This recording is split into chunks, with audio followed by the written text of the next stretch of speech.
Politics Science.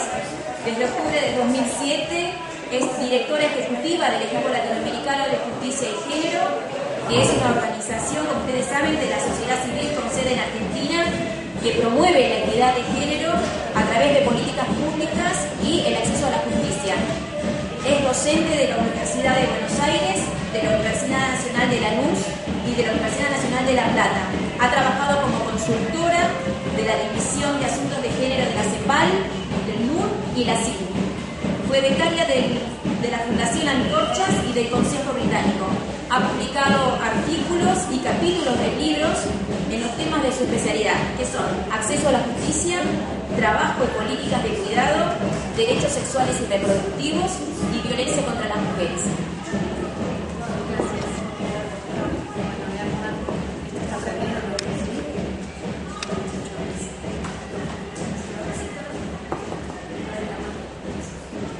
Bueno, buen día, gracias por la invitación y la organización de esta jornada.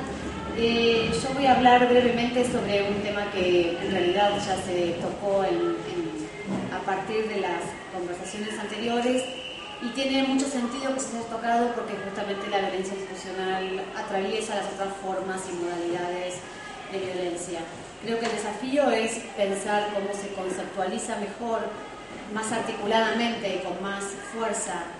la forma de la violencia institucional para lograr la interpelación a las instituciones públicas y privadas a partir de lo que la ley 26485 describe como violencia institucional. La violencia institucional es aquella que producen y a la que contribuyen los funcionarios o agentes del Estado sobre las mujeres en cuanto restringen o impiden el acceso de las mujeres a las políticas públicas o al ejercicio de los derechos contemplados en la ley 26485.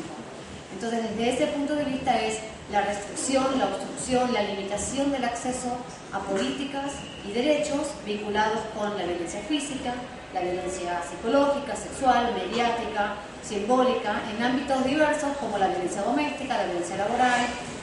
etcétera. La violencia obstétrica y en los derechos reproductivos.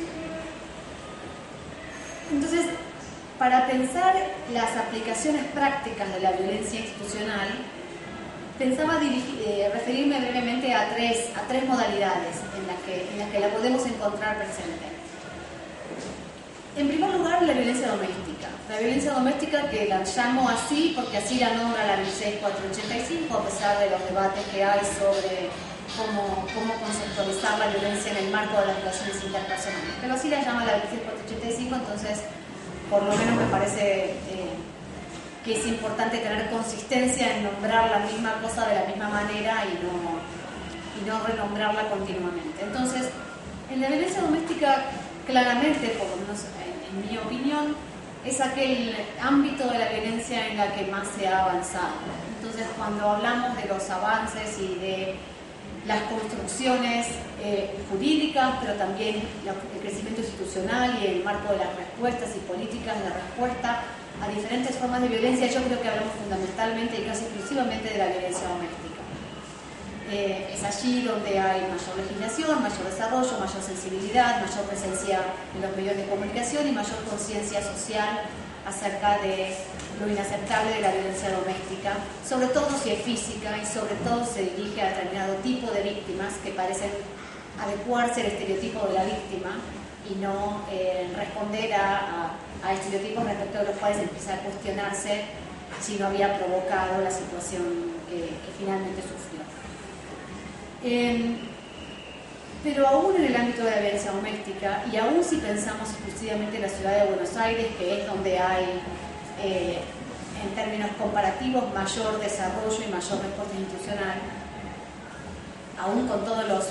problemas que existen en la respuesta a la violencia doméstica, creo que en términos comparativos, por la poca información de la que disponemos en Argentina, a nivel nacional seguramente es una de las jurisdicciones que tiene mayor nivel de desarrollo. Pero entonces, aún en ese espacio, creo que en el fraccionamiento de las respuestas que ofrece el Poder Judicial, en la inexistencia o inapropiada respuesta de las políticas públicas, en la descoordinación institucional que hay aún dentro del propio Poder Judicial, entre la justicia civil y la justicia penal, y ni hablar la justicia nacional con competencia en la Ciudad de Buenos Aires y la justicia propia de la Ciudad de Buenos Aires, y más todavía en la descoordinación entre el Poder Judicial y las políticas públicas que corresponden a los poderes ejecutivos. Ahí podemos encontrar deficiencias en la respuesta. La pregunta que me parece que vale la pena hacerse es cuál es la naturaleza de ese problema, cuál es la naturaleza de la deficiencia en la respuesta que finalmente es un problema de acceso a la justicia, o que se puede conceptualizar como un problema de obstáculo de acceso a la justicia. La pregunta me parece que puede ser pensar si tenemos un problema de implementación de la norma, en ese caso de alguna manera un problema de anomia, de falta de respeto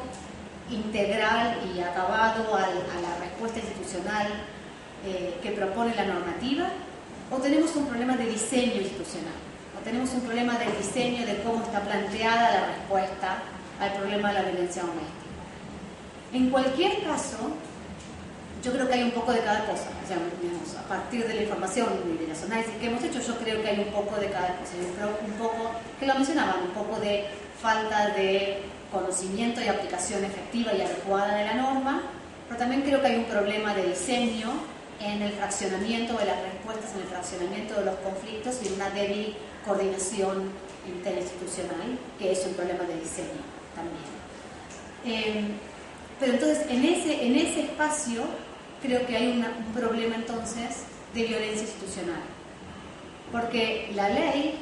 no solamente de 26485, sino los tratados internacionales que mencionaban en las intervenciones anteriores, y la interpretación que esos tratados hizo la Corte Interamericana de Derechos Humanos, por ejemplo, en el caso del campo algodonero, se coloca en el Estado la responsabilidad de asegurar los mecanismos para el acceso efectivo a los derechos. Entonces, los problemas de acceso a la justicia que el Estado no termina de resolver y de abordar adecuadamente, generan responsabilidad en el Estado y podemos definirlo como una forma de violencia institucional en la medida que tenemos un patrón de deficiencia en la respuesta que se sostiene y se repite de una manera generalizada. Entonces, y eso es lo que sucede en ese espacio de mayor receptividad, digamos, de la sociedad y mayor desarrollo, que es la violencia doméstica. Otro ejemplo, que en realidad va a ser un tema de tratamiento específico en un panel posterior al almuerzo, entiendo, que es el llamado inexistente síndrome de alienación parental. Ahí podemos ver también un problema de violencia institucional en un caso que les puedo contar.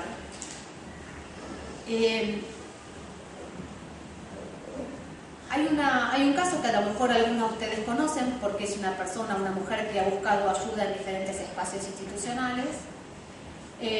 Una mujer joven que denuncia abuso sexual por parte de su expareja hacia sus hijas menores. Ese es un caso que lleva 4 años de investigación y de avance en la justicia penal en la Ciudad de Buenos Aires, en la justicia nacional penal aquí en Capital Federal, y que porque la fiscal de la causa consideró que esa denuncia era una denuncia instrumental en el marco de un conflicto de divorcio que tramitaba en la justicia civil, aplicó el estereotipo claro de mujer instrumental y manipuladora, cuestionando entonces la veracidad de toda la denuncia y de todas las pruebas posteriores, y decidió no acusar, después de 4 años, decidió no acusar, por lo tanto, aplicando la Cámara, la doctrina por la cual la querella no puede ser independiente de la acusación fiscal, ordena sobreseer. Pero el juez de primera instancia debe acatar finalmente, en contra de su mejor criterio, acata la instrucción de su superior Cámara de sobreseer, pero dice que resuelve las costas por su orden, que cada uno se paga los gastos de sus propios abogados, porque la querella tenía razón para pensar que tenía razón en litigar, habida cuenta de la cantidad de pruebas reunidas en el expediente que incluso parecen indicar que el imputado era culpable del delito que se le acusaba. Con eso se apeló, por supuesto, la señora apeló, y lo que hicimos fue presentar un amicus como institución ante la Cámara para decir, aquí tenemos un problema. Sin entrar al fondo, lo que le decimos a la Cámara es, si ustedes no habilitan el análisis del fondo del tema, que es todo lo que se le pide al Poder Judicial, que no la fiscal, sino un juez imparcial, independiente, con todas las garantías que establece la Constitución, analice las pruebas en su integridad, porque si eso no lo hacen, argumentamos, se produce una denegación de justicia por consolidar una situación de obstáculo de acceso a la justicia en base a argumentos discriminatorios respecto de la mujer, porque toda la valoración empieza por que se considera que la mujer es instrumental y manipuladora y por eso arma una causa penal, y eso implicaría violencia institucional por parte del Poder Judicial respecto de este caso. Entonces, el argumento acá que nosotras aportamos, además de todos los argumentos, por supuesto, que aportó la querella en la apelación, que tienen que ver con el fondo del tema y con la cosa técnica respecto de la independencia o no de la querella respecto de la posición fiscal, cosa en la que no entramos porque además tampoco en nuestra especialidad no podemos argumentar más sobre eso, pero sí nos pareció importante marcar el punto de cuál es el efecto institucional de un poder judicial que se niega a considerar el fondo de un asunto tan grave como este en la excepcionalidad de los casos en que se plantean las denuncias y se logra llegar tan lejos como con 4 años de enorme cantidad de pruebas reunidas en un expediente. Si se consolida esa decisión de no analizar y ponderar las pruebas por parte de un juez independiente e imparcial, lo que se consolida es una denegación de justicia, una violación del derecho a la justicia sobre la base de argumentos discriminatorios. Y eso es violencia institucional. Por último, el tercer espacio en el que quería reflexionar sobre la violencia institucional tiene que ver con los derechos sexuales y reproductivos. La Corte dijo en la sentencia del caso Fall que habiendo dilucidado el alcance del artículo 86 y la compatibilidad del artículo 86 del Código Penal de aborto legal no punible, habiendo dilucidado la compatibilidad de ese artículo con la Constitución y con los tratados internacionales, y habiendo aclarado entonces cualquier duda que la comunidad médica pudiera haber tenido respecto de la aplicación de los derechos sexuales y reproductivos en materia de acceso al aborto legal, obstaculizar y no proveer adecuadamente los servicios de aborto legal en los casos en que está previsto por el Código Penal implica un supuesto de violencia institucional que tiene consecuencias penales, civiles o administrativas. Eso lo dijo claramente la Corte en la sentencia del caso Fall. Y esa es una indicación de responsabilidad institucional no exclusivamente dirigida a la comunidad médica, que la tiene, pero no exclusivamente, sino también a los poderes ejecutivos, que tienen la obligación, en la exhortación que hace en unos párrafos más adelante, del dictado de protocolos o de cualquier medida que asegure, que garantice la aplicación, la accesibilidad del aborto no punible. Y la Corte hizo algo más. Pocos meses después, en el caso Pro Familia 1, en octubre del año 2012, respondió con contundencia a la obstaculización de un aborto no punible para una mujer víctima de trata acá en la ciudad de Buenos Aires, el caso es bien conocido, reafirmando la aplicación del homicidio en el caso Fall y reafirmando entonces el derecho al acceso rápido, seguro, confidencial de un aborto no punible. Pero hizo más. Recientemente, en octubre, si recuerdo bien, de este año, el 2013, en el caso Profamilia 2, al volver a tratar el tema, en el caso Profamilia, lo que hace la Corte es ordenar que se investiguen las responsabilidades. Y en esas responsabilidades está la responsabilidad de la jueza, que más allá de la responsabilidad individual de la jueza, que de todas maneras renunció por los pedidos de juicio político que varias planteamos en su contra, hay una responsabilidad institucional del Poder Judicial de no permitir ese tipo de abusos del sistema y mal uso del sistema de justicia. Y se ordena investigar la responsabilidad profesional del abogado, litigante, e institucional de la asociación civil que promovió el amparo. La ley 26485, cuando habla de responsabilidad de violencia institucional, no solamente apela a la violencia institucional que puede producir el Estado y sus funcionarios y sus agentes, sino también que se refiere a otras asociaciones, a sindicatos, y que se puede aplicar también a otras instituciones y otros ámbitos. Entonces creo que el desafío es argumentar sólidamente por aquellas situaciones en las que la repetición de la discriminación, la repetición del obstáculo de acceso a derechos y el obstáculo de acceso a políticas públicas genera un patrón de conducta que lo que tiene es un efecto discriminatorio y, como bien señalaban antes, violento, porque es rica la jurisprudencia y la argumentación en ámbitos internacionales sobre la vinculación íntima entre la discriminación y la violencia. Entonces, creo que en el desafío de todo lo que resta por hacer, sin desconocer los avances y las mejoras que ha habido en materia de